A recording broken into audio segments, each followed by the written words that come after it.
This 31-year-old mother was shot point blank in the face outside her son's South Loop Elementary School, just minutes after dropping him off for his first day of first grade. The woman who pulled the trigger walked free within hours, claiming self-defense. She shot her! I was telling her she shot her! She's the one who shot her! She's the one who shot her! She order, but she shot her!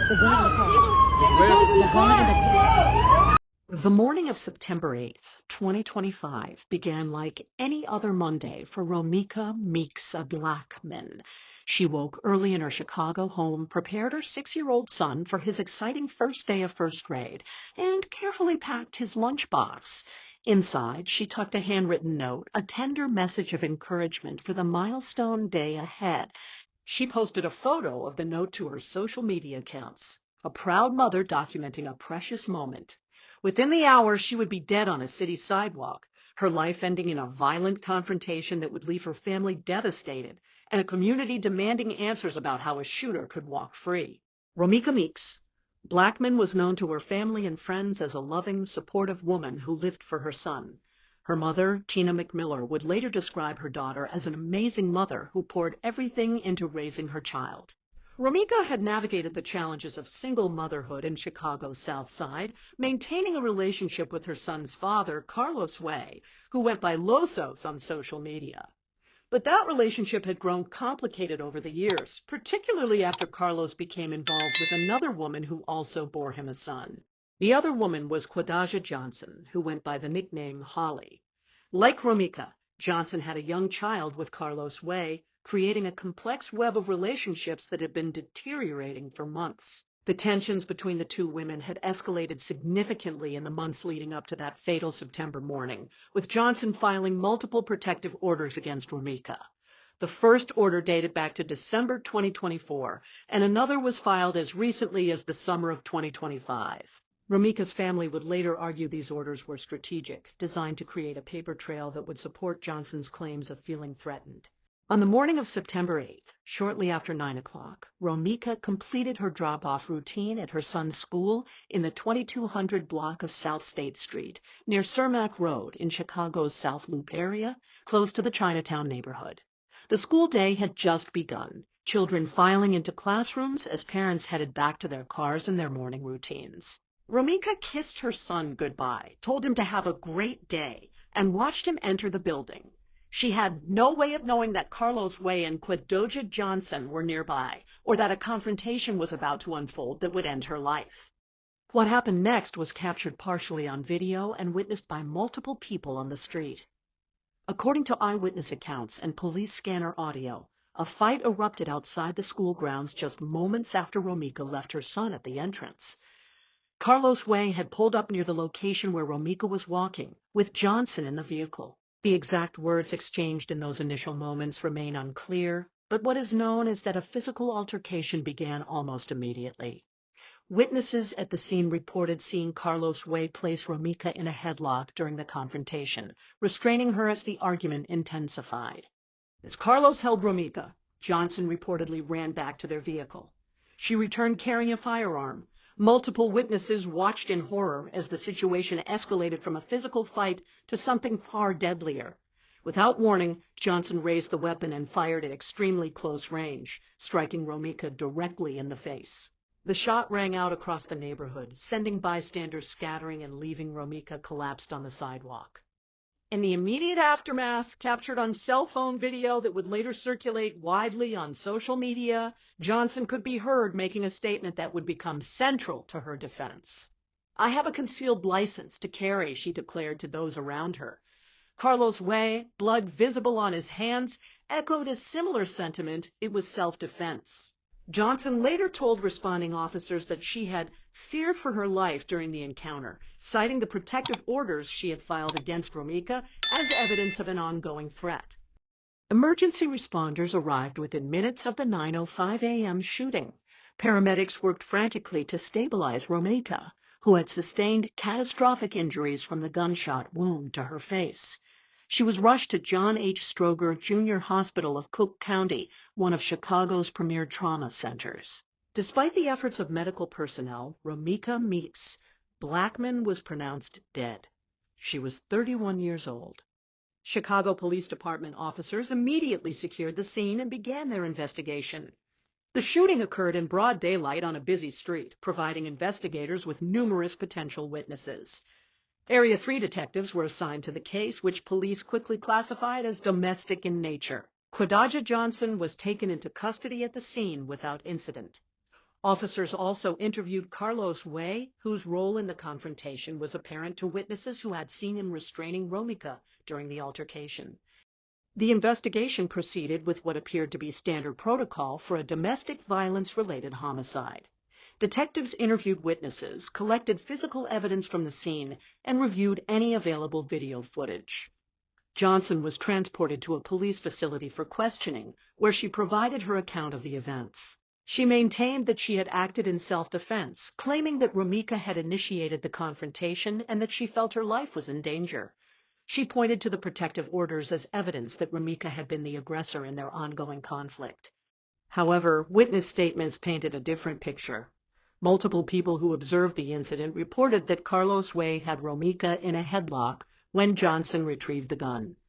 This physical restraint, witnesses noted, meant that Romeca was already incapacitated when the fatal shot was fired. Family members and advocates would later argue that Romeca was unarmed throughout the encounter and that Johnson had ample opportunity to leave the scene, call police, or take any number of actions that did not involve lethal force.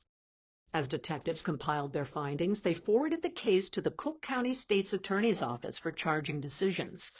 This is where the case took a turn that would shock Romeca's family and much of the Chicago community. After reviewing the initial evidence presented by police, prosecutors made a controversial decision. Within hours of the shooting, Quadaja Johnson was released from custody without charges being filed. Carlos Way, despite his physical involvement in the altercation, was also released and faced no charges. The Cook County State's Attorney's Office issued a carefully worded statement explaining their decision. After an initial review of the evidence presented by police, there is insufficient information to make a charging decision at this time. The statement read, "We will continue working with the Chicago Police Department as the investigation proceeds and remain committed to pursuing justice for everyone in our communities." For Romeca's family, the release of Johnson without charges was incomprehensible. 3 days after the shooting, on Friday, September 11th, Tina McMiller stood at the exact spot where her daughter had died, surrounded by community leaders and activists demanding justice. The intersection of Cermak and State, still bearing traces of the tragedy, became a gathering point for those seeking answers about how a woman could shoot another in the face in broad daylight and walk free. "Someone has to pay for this," McMiller told reporters, her voice breaking with grief and anger. "It's not right." She explained that she was now raising her 6-year-old grandson, trying to help him understand why his mother would never come home. The boy's 7th birthday was approaching, a celebration that should have been joyful but would now be marked by devastating loss. Community leaders who gathered with McMiller called for broader reforms, invoking Illinois House Bill 158, a state law that declares violence a public health crisis. They argued that the shooting represented not just a personal tragedy, but a systemic failure to protect vulnerable people, particularly Black women, from domestic violence. The fact that protective orders had been filed by the shooter rather than the victim raised questions about how such orders can be weaponized to create legal cover for violent acts. The family's frustration was compounded by what they saw as a misuse of self-defense law. While Illinois does allow individuals with concealed carry licenses to use deadly force when they reasonably believe it is necessary to prevent imminent death or great bodily harm, the law requires that the person claiming self-defense must be the victim of an unprovoked attack. Romeca's family argued that the evidence clearly showed otherwise. If Carlos Way had Romeca in a headlock, as witnesses reported, how could Johnson claim she was in imminent danger? Why had neither Johnson nor Way attempted to leave the scene rather than engage in a confrontation outside an elementary school? The case drew significant attention on social media, where video footage of the shooting's aftermath had spread rapidly. The disturbing nature of the content prompted Romeca's family to make a public plea, asking people to stop sharing the graphic video. They argued that the circulation of such material compounded their trauma and disrespected Romeca's memory. Some media outlets, to their credit, declined to show the footage, focusing instead on the legal and social justice questions the case raised. As days turned into weeks, the investigation continued, but no new developments were announced. The state's attorney's office maintained its position that there was insufficient evidence to file charges, a stance that seemed increasingly difficult to justify as more details emerged. Witnesses had provided consistent accounts of the confrontation. Video evidence existed. The fact of the shooting itself was not in dispute. Yet prosecutors appeared unwilling or unable to move forward with charges. Legal experts following the case offered various theories about the prosecutorial hesitation.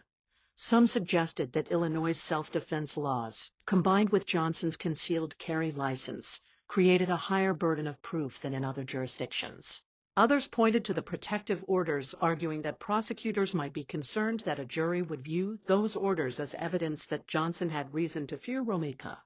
Still others noted that domestic violence cases, particularly those involving multiple parties with children together, can be legally complex and difficult to prosecute successfully. But for many observers, these explanations rang hollow. The case seemed to present classic elements of a prosecutable homicide. A woman was shot and killed in a public place in broad daylight following a confrontation in which she was physically restrained by a third party.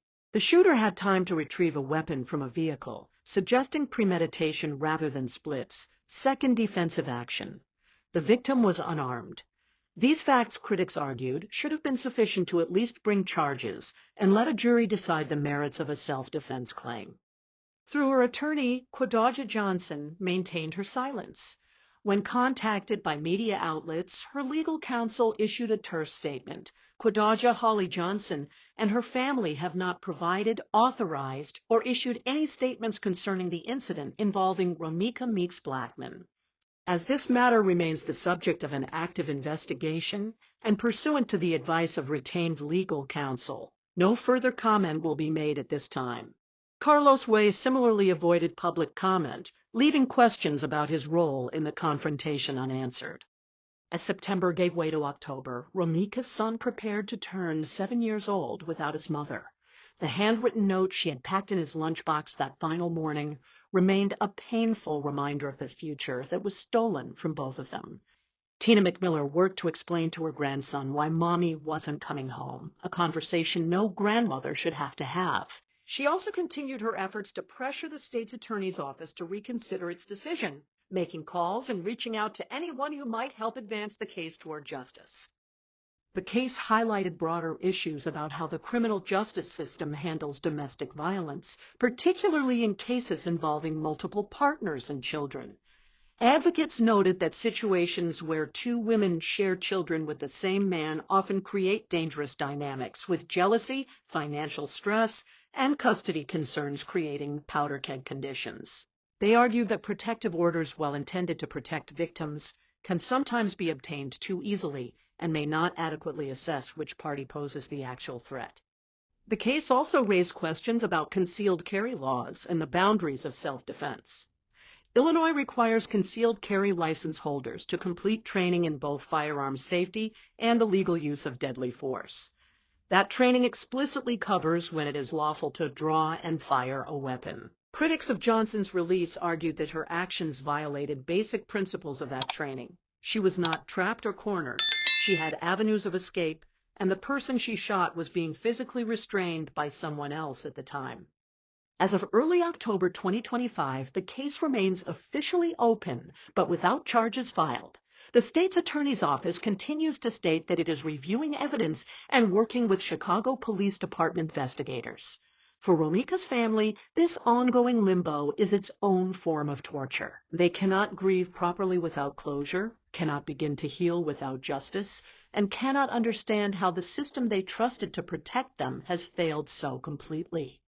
Community organizations held a balloon release in Romeca's memory, with attendees releasing silver and white balloons into the Chicago sky as a symbol of her spirit ascending.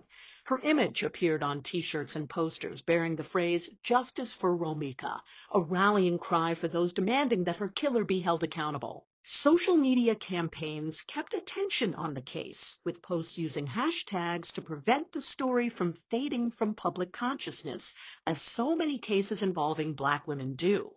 The tragedy of Romeca Meeks-Blackmon's death extends far beyond the violence of that September morning.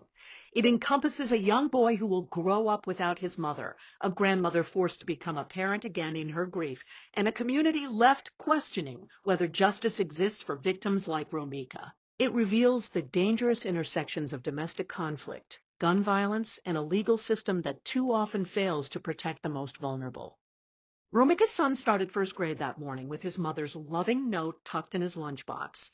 He was supposed to come home and tell her all about his first day, about his new teacher and his friends and what he learned. Instead, he came home to find his mother was gone forever, taken from him on what should have been one of the happiest days of his young life. That loss, that stolen future, represents the true cost of the violence that morning, a cost that can never be fully calculated or addressed. As the case continues to wind through the legal system, if it proceeds at all, Romeca's family continues to demand accountability.